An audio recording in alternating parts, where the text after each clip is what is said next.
Sehen Sie, der Automobilkonstrukteur steckt genauso wie jeder Mann, der mit weit verbreiteter Technik zu tun hat, in einer Zwangssituation. Auf der einen Seite kennt er alle Möglichkeiten der modernen Technik, auf der anderen Seite steht er unter der Überschrift Kosten sparen, wo immer möglich. Das gilt vor allen Dingen für die Fabrikate der großen Serie und das gilt für den Franzosen genauso wie für den Deutschen, den Amerikaner oder den Italiener.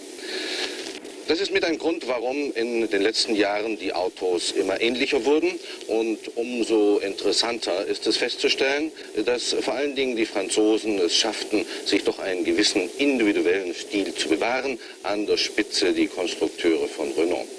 Der R12 TL ist ein Auto, das für die große Serie konzipiert wurde, mit 1300 Kubikzentimetern, 54 PS, etwas über 7000 Mark, wird dieser Wagen sicher eine große Käuferschicht finden in ganz Europa. Deswegen für uns die Frage, hält die Technik das, was zum Beispiel die individuelle, bis zu einem gewissen Grad eigenwillige Ausreform verspricht?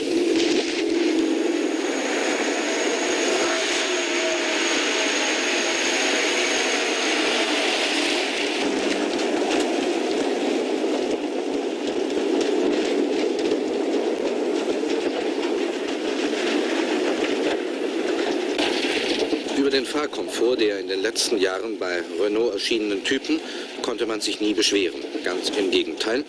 Die Franzosen setzten Beispiele, an denen sich nicht alle Konkurrenzfabrikate messen lassen konnten. So überrascht es nicht, dass auch der R12 in dieser Beziehung Vorbildliches liefert. Man hat sich bei diesem Fahrzeug anderen Konstruktionsprinzipien zugewandt. Statt Drehstabfederung und Längsschwingen offeriert der R12 Schraubenfedern und eine hintere Stachachse mit 2 Längslenkern. Die Auswirkungen? Das Auto macht einen handlicheren Eindruck, benimmt sich ziemlich neutral und lässt sich ohne Problematik sicher bewegen.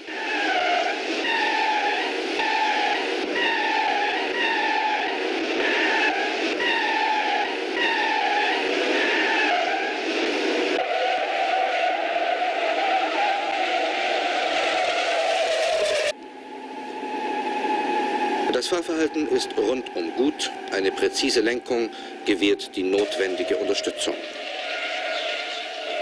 Sie geht allerdings nicht so leicht, wie es wünschenswert wäre, man muss kräftig zupacken. Das gilt vor allen Dingen ganz natürlich bei langsamerer Fahrt, da muss man noch kräftiger zupacken. Andererseits hat das beispielsweise nichts mit der Handlichkeit des Automobils zu tun. Der Wendekreis von 10,70 Metern entspricht dem guten Durchschnitt. Der erste Blick unter die Motorhaube offeriert absolut nichts Neues, nichts Revolutionäres, nichts, was einem modernen Auto gut zu Gesicht stünde.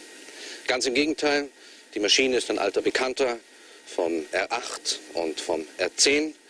Ihre Anordnung längsgerichtet, keineswegs quer, wie es heute modernen Konstruktionsprinzipien in dieser Größenkategorie entsprechen würde. Das Getriebe nicht wie sonst üblich bei Renault vor der Vorderachse, sondern dahinter.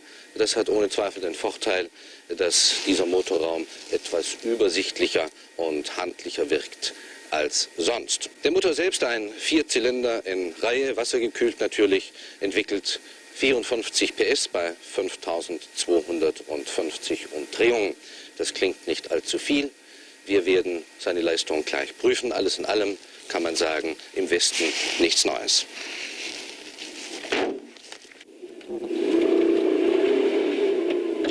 Die Maschine freut sich ganz offensichtlich über hohe Drehzahlen. Gemessen am Hubraum bietet sie eine gute Elastizität. Von 0 auf 100 Kilometer benötigt man 17,1 Sekunden. Wobei eine gute Getriebeabstufung zur Verfügung steht. Der dritte Gang reicht beispielsweise bis 120 Kilometer pro Stunde. Ein Blick auf Beschleunigungswerte vergleichbarer Fabrikate. Fiat 124S 15,4 Sekunden. Renault 12 TL 17,1. Simca 1301 17,1. Audi 60 17,8 Sekunden. Bei der Messung der Höchstgeschwindigkeit zeigt der Tachometer weniger an, als das Auto tatsächlich fährt. Das ist bemerkenswert, weil selten. Auf dem Tacho 145 Kilometer, die tatsächliche Höchstgeschwindigkeit 147 Kilometer. Allerdings macht sich ein deutliches Brummen auf längeren Fahrten unangenehm bemerkbar.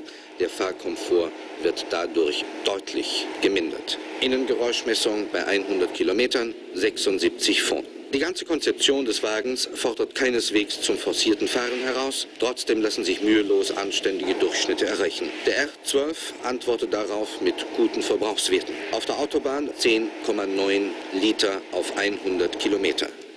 Schnitt auf der Landstraße 80 Kilometer pro Stunde. Verbrauch 10,6 Liter. Kurzstrecke 9,5 bis 10,5. Testverbrauch 10,7 Liter.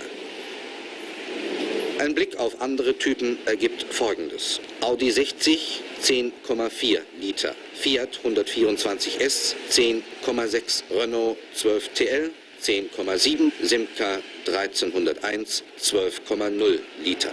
Der 12 TL wartet mit einem erfreulich großen Tank auf. Es gehen 50 Liter hinein, man kommt also ohne Stopp ca. 465 Kilometer weit. Die Franzosen belieben der Innenausstattung eines Autos immer ihren eigenen und eigenwilligen Stempel aufzudrücken. So auch im Falle des R12 TL. Allerdings ist es gelungen, etwas funktioneller zu gestalten als beispielsweise beim größeren Bruder R16. Zwei Dinge vor allen Dingen finden unseren Beifall, unseren uneingeschränkten Beifall. Zwei Schalter, die ganz links am Armaturenbrett untergebracht sind. Der eine, der linke, dient der Regulierung der Heizung. Das geht sehr einfach durch eine Skala, die mit Zahlen versehen ist. Der andere zur Niveauregulierung der Scheinwerfer.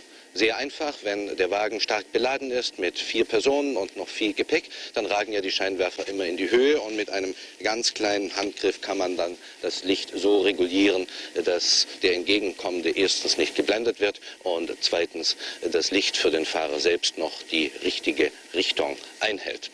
Im Übrigen große Ablageflächen und eine Anordnung der Armaturen, die funktionell wirkt. Was uns nicht gefällt, die Handbremse, sie sitzt so weit unter dem Armaturenbrett, dass man sagt in der Fachsprache dazu, aus dem Sitz heraus muss, um an sie heranzukommen.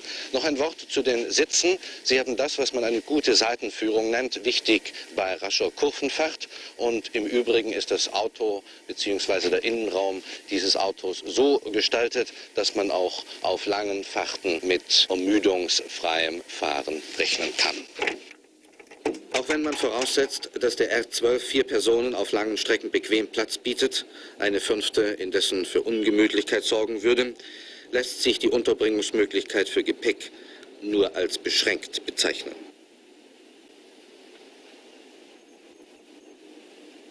Für eine lange Ferienfahrt wird man an zusätzliche Unterbringungsmöglichkeiten denken müssen.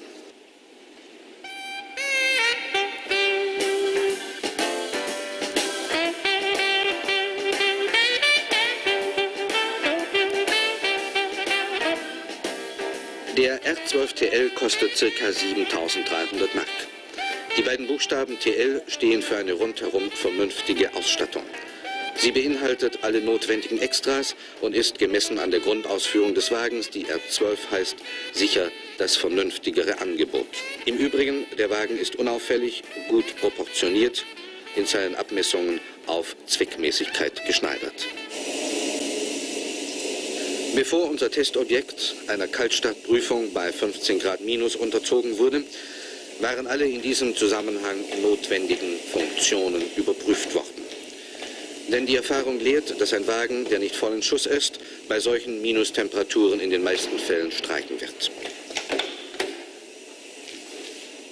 So vorbereitet An seiner Serienausstattung wurde natürlich nichts geändert. Macht der R12 TL keine Schwierigkeiten. Wie überhaupt gesagt werden muss, dass sich in den letzten 2 bis 3 Jahren auf diesem Sektor ganz allgemein erhebliche Fortschritte eingestellt haben. Das Auto wiegt rund 900 Kilogramm, ein Gewicht, das eine moderne Bremsanlage vor keinerlei Probleme stellt. Der R12 TL hat vorne Scheiben, hinten Trommelbremsen. Er besitzt einen Bremskraftregler, der das vorzeitige Blockieren der Hinterräder verhindert. Aber 2 wichtige Dinge fehlen. Ein Zweikreissystem, das zusätzliche Sicherheit verbreitet, und ein Bremskraftverstärker zur Erleichterung der Beinarbeit. Bremsweg aus 100 Kilometern Geschwindigkeit, 51 Meter und 10 Zentimeter. Links im Bild sehen Sie eine Maschine, die Seitenwind mit einer Geschwindigkeit von 100 Kilometern erzeugt. Der Wagen wird mit genau 100 Kilometern durch diese Windschleuse gesteuert. Er reagiert gelassen, seine Abweichung ohne Gegenlenken 1,70 Meter.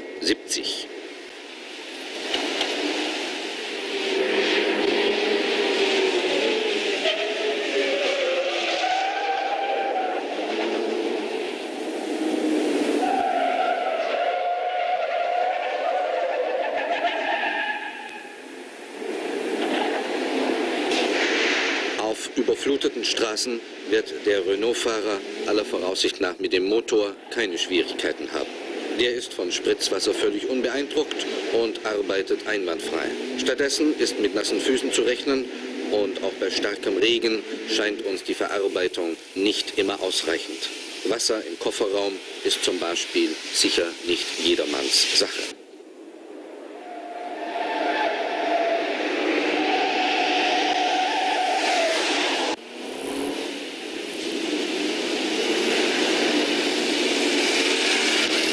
Fassen wir zum Schluss noch einmal wichtige Daten zusammen. Beschleunigung von 0 auf 100, 17,1 Sekunden. Höchstgeschwindigkeit 147 Kilometer. Bremsweg aus 100 Kilometern, 51,10 Meter. Seitenwindabweichung 1,70 Meter. Wendekreis 10,70 Meter. Innengeräuschmessung 76 Pfund. Testverbrauch 10,7 Liter.